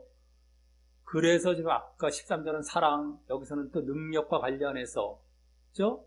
그래서 또 사역하라는 거예요. 사랑은 이제 자신의 또 신앙 차원에 관련이 되기도 했고, 여기서는 자신 사역 차원에서 능력을 받아서 해야 되기 때문에 또 능력도 관련이 되면서 말하죠. 다음, 그 성령의 능력을 통하여 내게 부탁한 아름다운 것을 지키라. 내게 부탁한 좋은 것, 아름다운 것을 지키라. 지키라는 것도 아까 지키라는 것과는 이제 다른 말입니다. 원어상 다른 말입니다. 그것은 이제 붙잡으라라는 말, 소유하라라는 것이었다면 여기서 보존하라. 비슷하긴 합니다. 보존하라, 지키라. 원어상 그건데요. 라고 하는데, 여기 부탁이란 말은 원어상 앞서 12절의 의탁이란 말과 똑같은 말이에요. 부탁, 의탁, 아까. 너에 의탁한 것, 너에게 의탁한 것, 너에게 부탁한 것. 그것이라고 했죠. 나에 의탁한 거죠. 나에게, 아까. 그랬죠. 어쨌든, 여기, 부탁이란 말은 아까 그래서 의탁이란 말과 똑같고, 또 지키라 라는 말도 12절에 지키실이란 말과 같은 보존하라 라는 말이라서, 보존하라. 아까 12절에 거기도 지키실이란 말, 그때 나왔죠. 그거 보존하라. 그것과 같은 말이야. 말과 같은 보존하라라는 말입니다. 그래서, 아까 13절에 지키라는 말은 아니고요. 여기 지금 12절에 지키실이란 말과 같은 말입니다.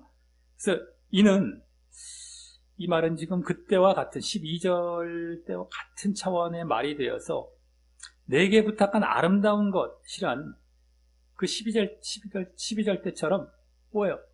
나에게 부탁한 것, 복음 전파 사역이죠. 복음 전파 사역이 될 텐데, 다만 그때는 예수님이 바울에게 의탁하셨다면 이번에는 바울이 디모데에게 부탁한 것이죠. 그러니까 예수님이 바울에게 부탁, 그것은 바울이 디모데에게 부탁.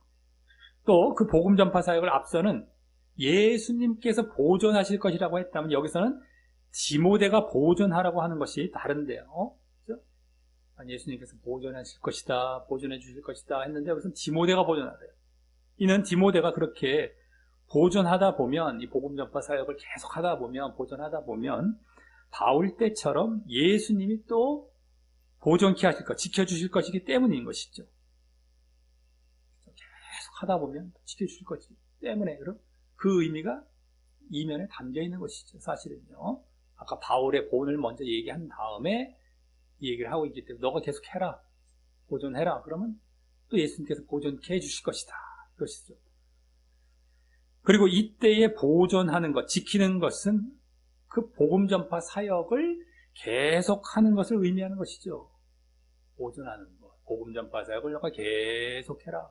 디모데에게 계속, 부끄러워서 회피하지 말고 계속해라. 그러면 지켜주실 것이다. 예수님께서 이걸 말하는 겁니다. 자, 그리고 이렇게 하여서 앞서 12절에 바울의 본을 따라서 디모데도 신앙 차원과 사역 차원에서 이제 요구를 해서요. 디모데에게도 신앙 차원과 사역 차원에서 요구를 해서 결국 복음과 고난을 부끄러워하지 않는 그 본을 받기를 원한 것인데요. 복음과 고난을 부끄러워하지 않는 본을 받기를 원해서 이렇게 신앙 차원과 사역 차원에서 요구를 했지 않습니까? 근데 이 복음을 부끄러워하지 않는 것은 13절처럼, 방금 13절처럼 그 복음대로 살면서 그러하라라는 것이 되고요. 복음대로 살며. 아까, 그 복음을 지키라. 바른 말, 내게 들은 바 바른 말씀, 그게 복음이죠. 그러니까 복음을 그대로 내가 살아가는 것.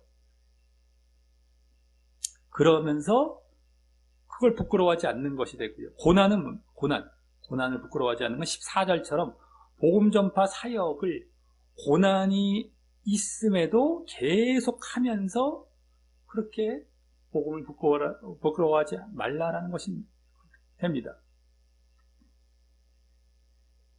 그죠? 결국엔 그렇게 돼요. 복음과 고난을 부끄러워하지 말라.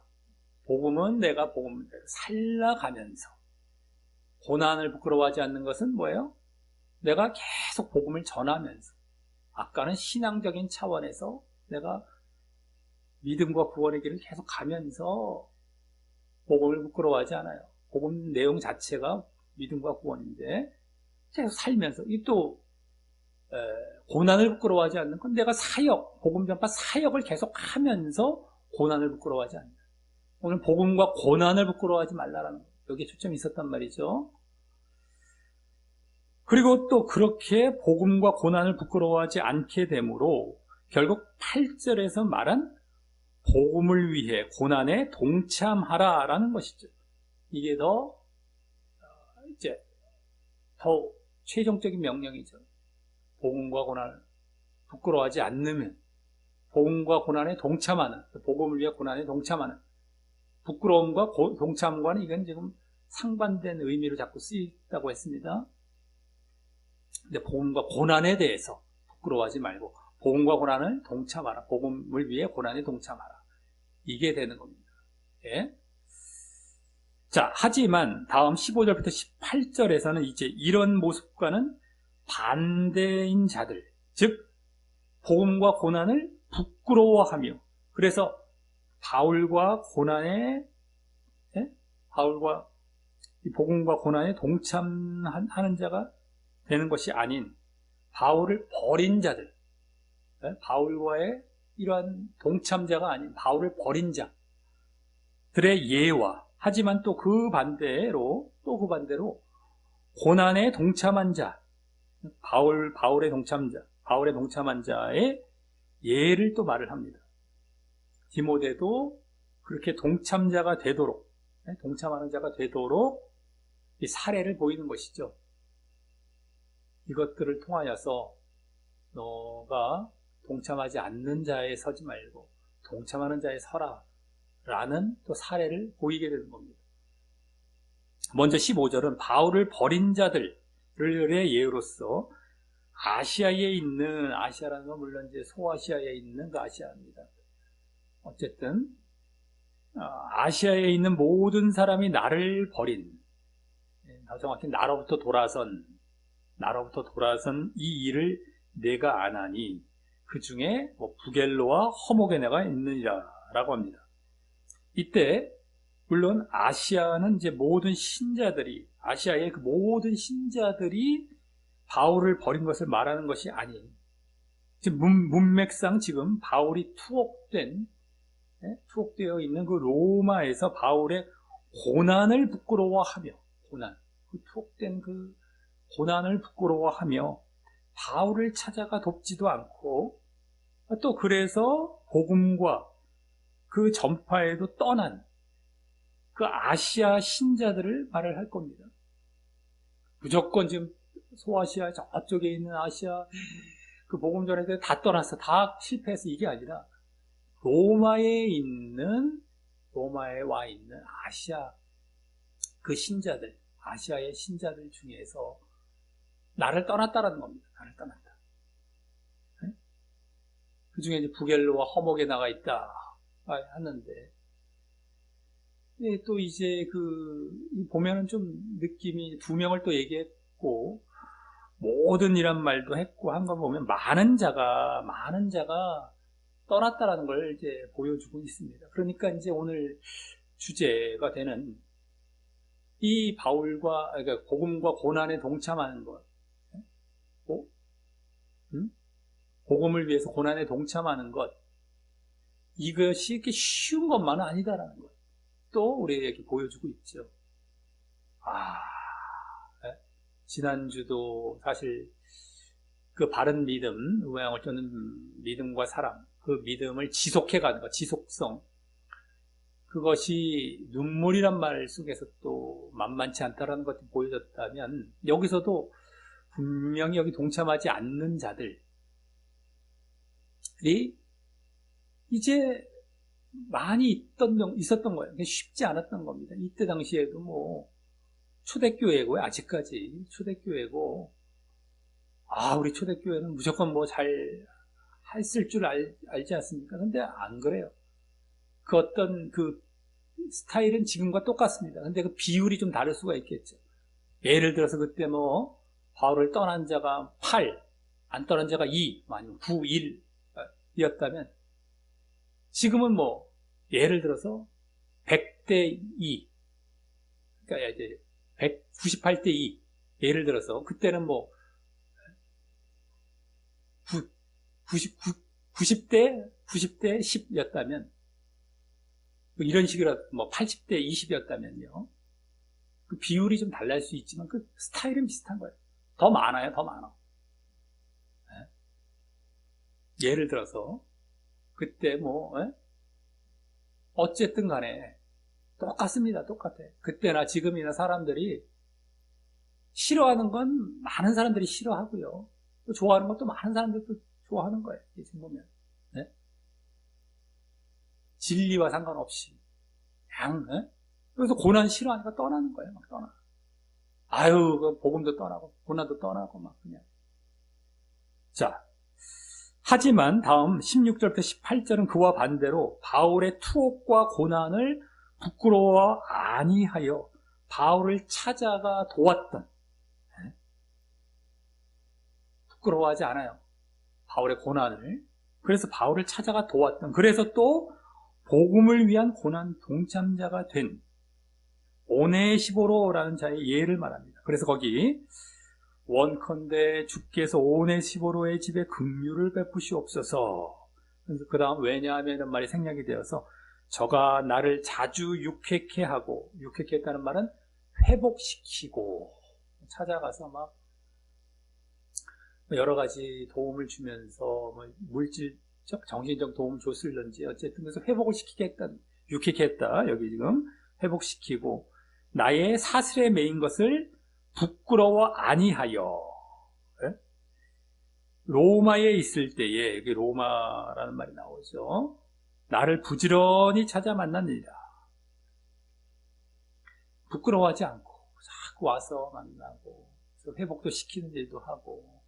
네?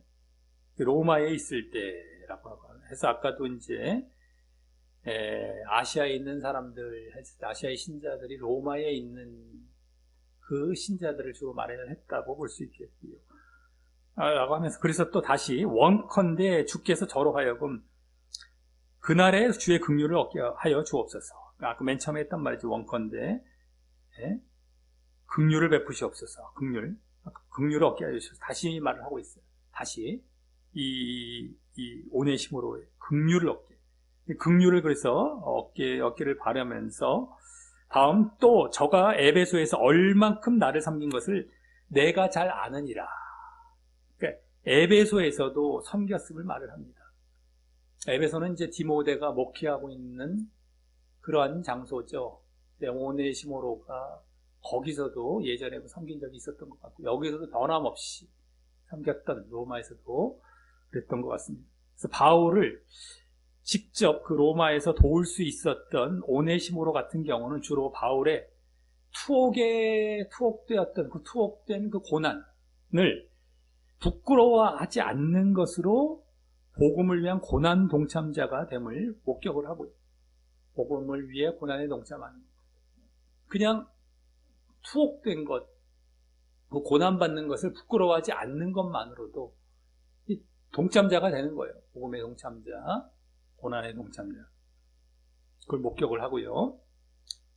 복음을 위한 것이 되는 것이죠. 또 그러므로 바울의 그 오네시모로를 위한 긍휼의 기도는 18절에서는 아까 그날에 라고 했죠. 두 번째 얘기할 때 괄호 안에 있는 거 그날에라고 했어요. 긍휼을 지금 위한 기도를 할 때 그날에라는 이 종말 때거든요. 종말 때를 말을 해서 결국 그 긍휼이라는 것은 구원을 의미하는 것이죠. 종말 때 정말 불쌍히 여긴 긍휼, 자비, 구원을 말하는 겁니다. 구원을 의미하는 것이고 그래서 오네시모로는 사실 앞서 보인 신앙 차원도 이미 갖추었음이 암시가 되는 것입니다. 신앙 차원에서도 이미 믿음과 구원의 바른 모습을 보여가고 있었던 것이고 그런 가운데에 바울의 고난을 부끄러워하지 않고 이렇게 돕고 하는 차원에서 사역에서도 복음을 위한 고난 동참자가 되고 있었던 모습인 것이죠. 하나의 사례로서. 어쨌든 오네시모로는 또 한 명입니다. 많진 않지만 이렇게 어쨌든 적은 수지만 이렇게 가야 된다는 것, 그랬을 때 구원도까지 받는다는 것 또 보여주고 있었다라고 하는 겁니다. 자, 이로써 오늘은 지난주 본문과 이어진 디모데의 그 믿음을 바탕으로 또 고난의 배경 가운데 복음을 위한 고난의 동참자가 되라라고 요청하는 본문을 보았습니다. 이 디모데후서의 주된 흐름이 될 믿음과 또 고난과 또 복음 모두와 관련되어서 말입니다. 그래서 먼저 디모데의 믿음을 바탕으로 또 바울이 투옥된 상황이라는 고난을 배경으로 디모데가 가진 은사를 일깨우기 위해 두려움도 벗게 되는 바로 하나님께로부터의 능력과 두 번째는 상대방에 대한 사랑과 능력, 사랑, 또 자신에 대한 근신, 세 번째 근신, 이 은사를 말을 했고요. 하나님, 상대방, 자신과 관련된 은사, 능력, 사랑, 근신, 그것을 말을 했고요. 이어 그중 능력의 은사를 바탕으로 하나님께로 받는 은사, 능력의 은사를 바탕으로 복음과 고난을 두려워하거나 부끄러워 말고, 복음과 고난을 두려워하거나 부끄러워하거나 두려워하지 말고 복음을 위해, 복음 사역을 위해 고난에 동참하라 라고 했습니다. 복음을 위해 고난에 동참하라. 다음, 그 복음 전파와 고난을 부끄러워 말고 그게 동참을 잘 하도록, 복음과 고난을 부끄러워 말고 동참을 잘 하도록 복음이 어떤 것인지 설명하며, 바울 자신이 그 복음을 전파하다가 받은 고난에 대해서 부끄러워하지 않음과 또 그에 대한 근거에 대해서 본을 받도록 말을 했습니다. 그래서 우선 부끄러워하지 않는 것, 또 그 근거, 이것에 대해서도 본. 그래서 우선 복음은 창세 전부터 계획된 믿음과 구원이되, 창세 전부터 계획된 믿음과 구원입니다. 근데 그 믿음에는 성화와 행함이 포함되고요. 특히 또 구원에 초점을 두어 말한 이후에, 그것이 복음의 내용이죠. 이후 고난을 부끄러워하지 않는 이유로, 자기가 복음을 전하다 받는 고난, 고난을 부끄러워하지 않는 이유로 바로 예수님 안에서 지켜주실 구원과 사역 때문임을 말을 했습니다. 예수님 안에서 지켜주실 구원, 지켜주시고 사역도 보존케 하실 거고, 이것을 말을 했습니다. 그렇기 때문에 난 부끄러워하지 않는다. 내가 전하다가 죽어도 구원받고 예수님을 잘 믿고 있기에, 또 내가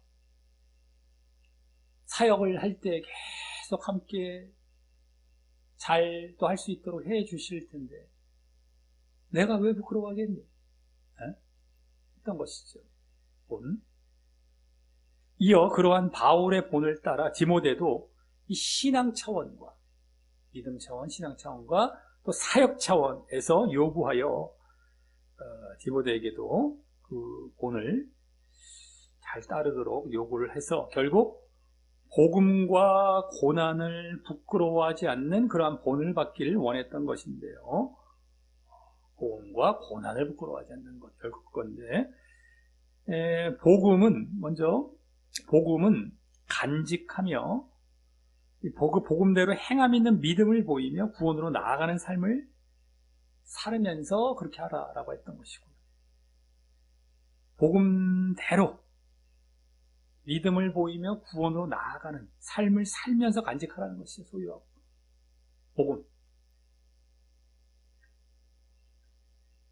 그렇게 부끄러워하지 않고 동참을 하는 것이죠. 부끄러워하지 않고 동참을 하는 것.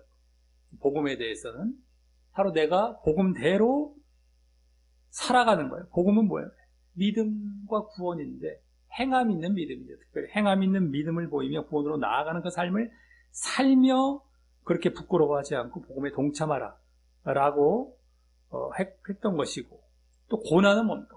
고난을 부끄러워하지 말고 동참하라는 것은 이 성령의 능력을 통하여서 복음 전파 사역을 고난 가운데서도 계속해요. 복음 전파 사역 계속하면서 그렇게 부끄러워하지 않고 동참하라. 복음에도 라고 했으며, 그래서 어쨌든 결국 복음을 위해 고난에 동참하도록, 복음과 고난에 동참하는 거죠. 복음을 위해 고난에 동참하는 것, 이것을 말을 했던 것입니다. 이어 그와 반대로 로마에서 이 복음과 고난을 부끄러워하며 바울을 버린 자들의 예와 또 그와 반대로 고난에 동참한 자의 예를 말을 하여서 디모데도 복음을 위한 고난의 동참자가 되도록 독려했는데요. 디모데도 복음을 위한 복음을 위해 고난에 동참하도록, 복음을 위한 고난의 동참자가 되도록 독려를 했는데, 이때 바울의 바울이 투옥되어 받는 그 고난을 부끄러워하지 않는 것으로 복음을 위한 고난 동참자가 됨을 보였고요. 바울의 복음을 위해서 그 고난에 동참하는 그러한 자가 고난을 부끄러워하지 않는 것만으로도 하게 된다, 이걸 보였고, 또 그런 자는 구원 얻게 됨도 엿보였던 것입니다. 구원 얻게 된다, 긍휼 받는 것.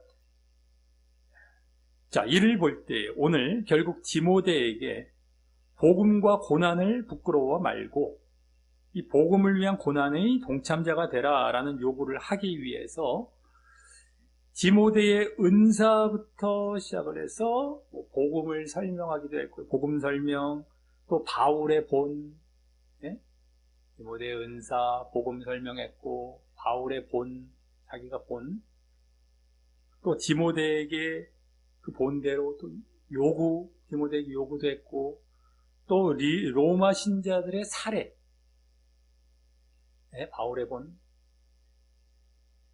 로마 신자들의 사례, 이것 등을 말을 했던 것인데, 그래서 우리도 그렇게 복음과 고난에 부끄러워하지 않고 동참하는 자가 되기 위해서, 그중 이런 오늘 여러 가지를 말을 했는데, 그래서 바울의 본과 디모데에게 그것을 요구했던 것, 디모데를 향한 요구에 함축된 뭡니까? 복음대로 사랑이라는 행함과 성화가 있는 믿음을 보이며 구원으로 나아가는 삶을 살고,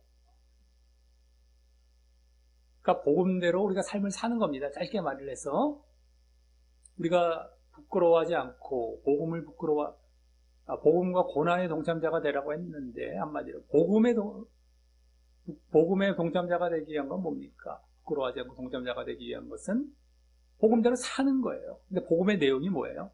믿음과 구원인데, 내가 믿음을 보이며 구원으로 나아가는 겁니다. 그 믿음은 근데 행함과 성화가 있는 믿음이죠. 행함과 성화가 있는 믿음. 그 믿음을 보이며 구원으로 나아가는 삶을 살아가는 것으로 내가 복음을 부끄러워하지 않고 또 복음에 동참하는 자가 되는 것이고요. 그게 지금 우리도 그런 자가 되기 위해서, 부끄러워하지 않고 동참하는 자가 되기 위해서, 이게 이제 우리에게 그대로 요구되는 겁니다. 오늘 바울이 본을 보이면서 디모데에게 요구했던 핵심 내용은 거기 담겨 있어요. 13, 14절이죠, 오늘. 그건데, 바울의 본과 함께 그겁니다. 복음의 동참자가 되기 위해서는 복음대로 사는 거예요, 한마디로. 더 정확하게는 믿음을 보이며 구원으로 나아가는 것인데, 믿음은 행함과 성화가 있는 믿음이라는 것이었고요.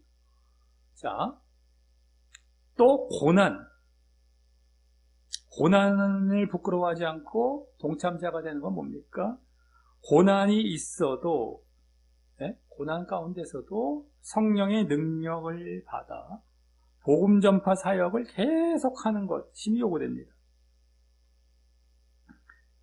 고난 쪽은 사역을 계속하는 것, 복음 쪽은 복음을 계속 복음대로 살아가는 것, 복음대로 계속 살아가는 것, 복음의 동참자가 되는 건 복음대로 살아가는 것, 부끄러워하지 않고, 또 사역에 고난의 동참자가 되는 것은 고난 가운데서 사역을 계속 복음 전파 사역을 계속하는 것, 성령의 능력 받아가며, 이것이 정리가 되죠.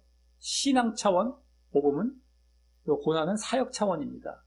그건 그냥 신앙을 계속 잘 보여나가라, 복음을 잘 보여, 복음대로 살아가라. 이거는 뭐예요? 사역을 계속 잘 해나가요. 고난을 부끄러워하지 않고, 이 동참하는 그 방법입니다. 이것이 우리에게 요구가 되는 것입니다. 이제 또 그러면 주님이 이제 구원도 보장하시고, 오늘 또 예수님이 구원도 보장하실 것과 사역도 지켜주실 것, 이게 또 보여졌지 않습니까? 복음 차원에서는 구원, 사역 차원에서는 그 사역 지켜주시는 거예요. 예수님. 그럴 것이기에 그것을 바라고 확신하며 말입니다. 우리는 그걸 잘 바라고 확신하면서 부끄러울 일이 없는 거죠. 동참하게 되는 겁니다.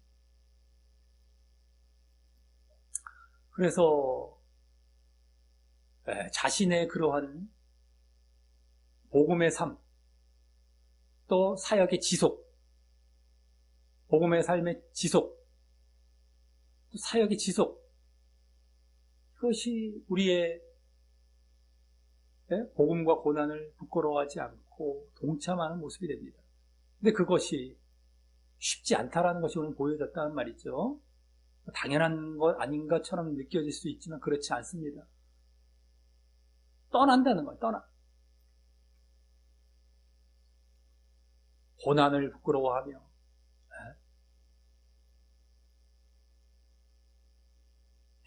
계속해서 또 복음까지 부끄러워하며 뭔가 어려운 일이 생기고 힘든 일이 생기면 믿는 가운데, 복음 전하는 가운데, 그러면 떠나버린다라는 것이죠. 안 해버리고.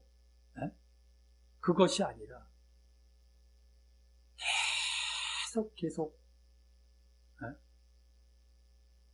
해 나아가는 겁니다. 그게 이제 고난에 동참하게 되고, 복음에 동참하게 되고, 복음을 위해 고난에 동참하는 모습이 되는 겁니다. 내가 그 삶을 계속해서 복음대로 살아가고,